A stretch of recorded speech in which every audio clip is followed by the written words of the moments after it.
Bulletin के आगाज में आपको खबर दें, वज़ीर-ए-आज़म इमरान खान कहते हैं जब मुल्क में इखलाकियात खत्म हो जाएं तो मौशी तबाही आती है। डील की जाती है और NRO लिए जाते हैं। जो कौम इंसाफ नहीं कर सकती वो तबाह हो जाती है। मशरकी पाकिस्तान को बोझ समझा जाता था, लेकिन आज बांग्लादेश हमसे आगे निकल चुका है। खिताब करते हुए वज़ीर-ए-आज़म ने कहा कि जिस मुआशरे में इखलाकियात हों उसे एटम बम भी तबाह नहीं कर सकता।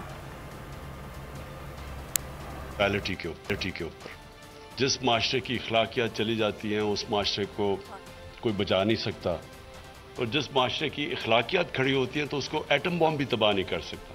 तो ये जिस तरह एक फोड़ा निकलता है कैंसर की वजह से, उसी तरह करप्शन निकलती है जब एक कौम की अखलाकियात ख़त्म हो जाती है। एक माशरा जिसके अंदर अखलाकियात नहीं होती वो इंसाफ भी नहीं कर सकता। वो फिर NRO देता है, फिर वो डील्स करता है चोरों से कि जो कौम इंसाफ नहीं कर सकती, अगर आप ताकतवर को कानून के ऊपर रख रहे हैं इसका मतलब आप इंसाफ नहीं कर सकते। जो कौम इंसाफ नहीं कर सकती वो तबाह हो जाती है। करप्शन है, ये करप्शन एक सिम्टम्स है जब जिस मुल्क की अखलाकियात तबाह हो जाती है। सब्सक्राइब करें और बेल दबाएं ताकि कोई खबर रह न जाए।